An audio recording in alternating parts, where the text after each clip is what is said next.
In the Jujutsu Kaisen community, there's always been a joke of Yuji not really being the MC of the series, and it's actually Gojo or Yuta because, well, Yuji just doesn't seem to be all that useful all that often. Or rather, he's not always the guy in the front lines fighting the strongest enemies solo on some typical shonen stuff. And in today's video, I want to offer up a different perspective on Yuji's role as a main character, and why I believe that he's a main character done very well. I won't say better than all, as character preferences are no more than completely subjective, but I will say that Yuji resonates with me more than any other main character in shonen, except for Kamado Tanjiro, but a video on that will come sooner or later.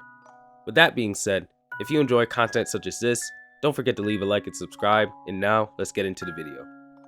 In Jujutsu Kaisen, a good amount of the heroes in the story fulfill their purpose by contributing to the growth or success of another.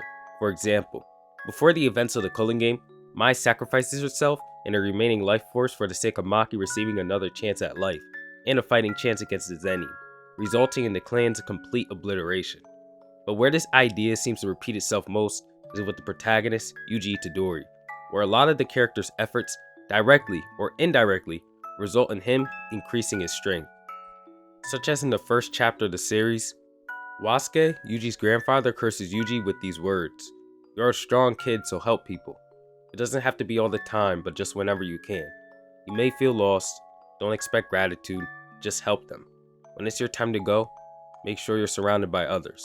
Don't end up like me." I jumped right into this quote at the beginning of this video in order to point out what set Yuji on the path to be a sorcerer. Because it's shown later on in the chapter that had Yuji not heard these words, he would have never been able to push himself to go and help Megumi in both fighting the curse and saving his own friends. It's shown that this finally gave Yuji a purpose and a goal to strive for in a life where he just chose not to do much with his own gifts. In every scene of Yuji's life before he became a sorcerer, it's shown that Yuji really did not do much with himself. He lived as he pleased and did whatever he wanted to, and there wasn't much anybody could do about it. When Yuji made a decision, his mind could not be changed, and he was very ruthless when he'd have to fight people picking on him. I pointed this out in another video, but he was quite similar to Sukuna in these aspects. But these words his grandfather bestowed upon him gave him a sense of direction and purpose, and eventually led him into taking an occupation where he'd be able to protect the most people possible. Another curse that's been left behind for Yuji to bear is the curse that Nanami left for him before his death at Mahito's hand, where he tells Yuji, "You've got it from here."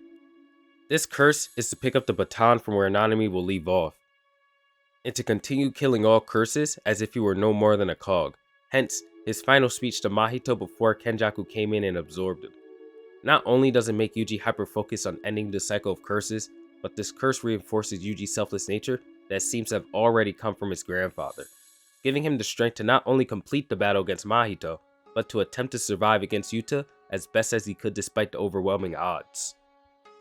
Something that I've always liked about the fight between Yuji and Yuta is how focused and serious Yuji gets once the cursed Nanami left him shows up.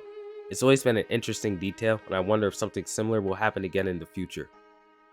I bring up the curses that both Wasuke and Nanami left behind to say that there's a solid chance that these two characters play a huge role in giving Yuji the mental fortitude that he has today to withstand some of the events going on in the story.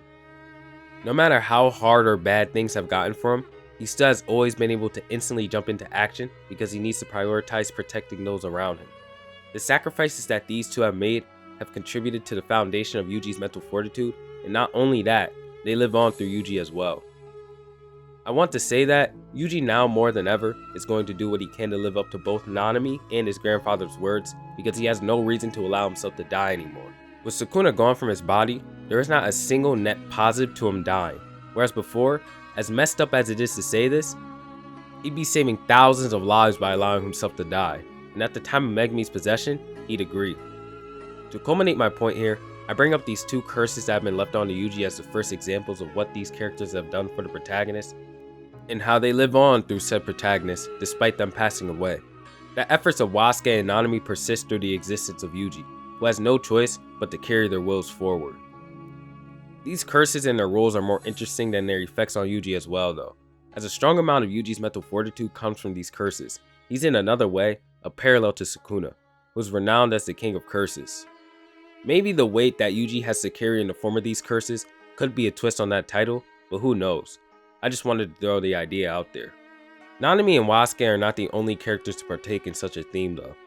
As Yuki Tsukumo, the woman who embodies sacrifice itself, has left Choso with all of her research, and with this research being passed on from Choso to Yuji, her efforts have not been in vain, and if anything, they persist. Although as of chapter 244, we don't know what effects Yuki's research has had on Yuji, it more than likely has helped him out, and with Kamo apparently leaving the story after serving as Yuji's teacher over the time skip, it's safe to say that a lot of these characters' efforts have their effects on the story. But they also impact Yuji as well, allowing him to grow as a main character.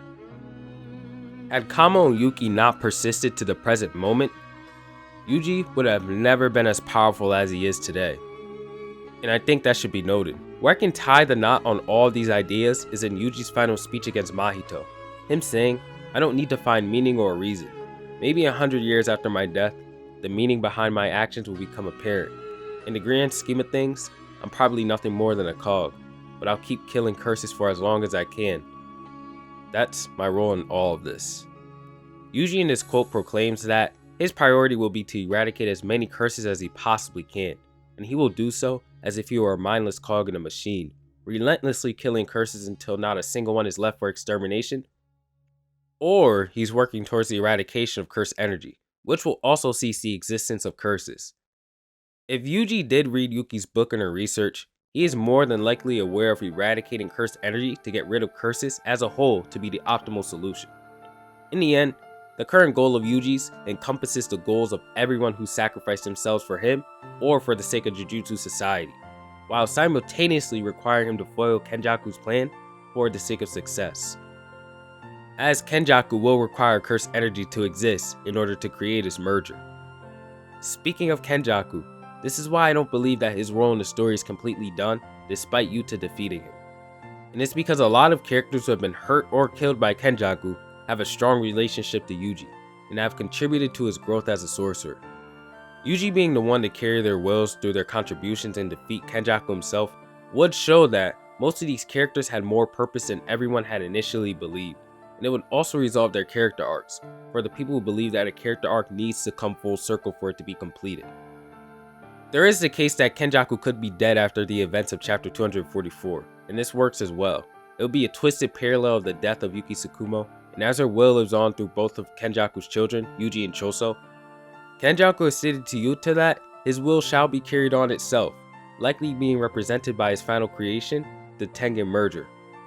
The theme of all the characters who have sacrificed themselves winning in the end does not end with Kenjaku, but it can also apply to Sukuna, as not only their contributions to Yuji's growth will come into play, but their selflessness will challenge the beliefs and ideas of selfishness that Sukuna has proposed to the story again and again. This also makes me bring up Megumi, because Megumi has always prioritized Yuji's life, and has always wanted to find a way to keep Yuji alive no matter what. As Megumi even points out in chapter 200, that he finds Yuji allowing himself to die to be problematic in exchange for half of Sukuna's fingers to be gone in Gojo's revival. Megumi has always played a huge role in keeping Yuji alive for the series, and in a twisted turn of fate, the moment Yuji was ready to resign himself for the sake of making the exchange mentioned earlier, Megumi was possessed by Sukuna. I think it's only right that Yuji proves Megumi in his decision to keep Yuji alive for as long as he did to be correct through defeating Sukuna himself, showing that Megumi's efforts have never gone to waste, despite how filthy Gege did him. And, despite him potentially losing his life, it showed that in the long run, the decision that he and Gojo made to keep Yuji alive was the correct one. To conclude, the reason why Yuji stands out to me as a very good protagonist is because he allows most, if not all, of his former comrades to not be as useless or wasted upon last seeing them. All of their stories have ended with them leaving Yuji with something before they depart from the story completely. I mean, this logic can be applied to his comrades as well, because every single person has been essential to getting Yuji to where he is now, one way or another, even to Kaba. In a way, Yuji and his eventual success will be the culmination of everyone's efforts, and as he carries everyone's hearts on his sleeve, he'll be able to display to the readers that you are more than just you, but you are also a culmination of those who have sacrificed for you, and how important it is to have people around you and rooting for you. Kamo has had everything stolen from him by Kenjaku, Yuki, who in an attempt to eradicate cursed energy was killed by Kenjaku, Wasuke and Nanami, who have left curses of resilience upon Yuji to push him to always move forward. their efforts will come to fruition upon Kenjaku and Sukuna's defeat. This idea of paving the way forward for others rather than only yourself is why Yuji has always stood out to me as a protagonist, and why the side cast of Jujutsu Kaisen has always been quite strong to me once I decided to look into the characters a little bit more.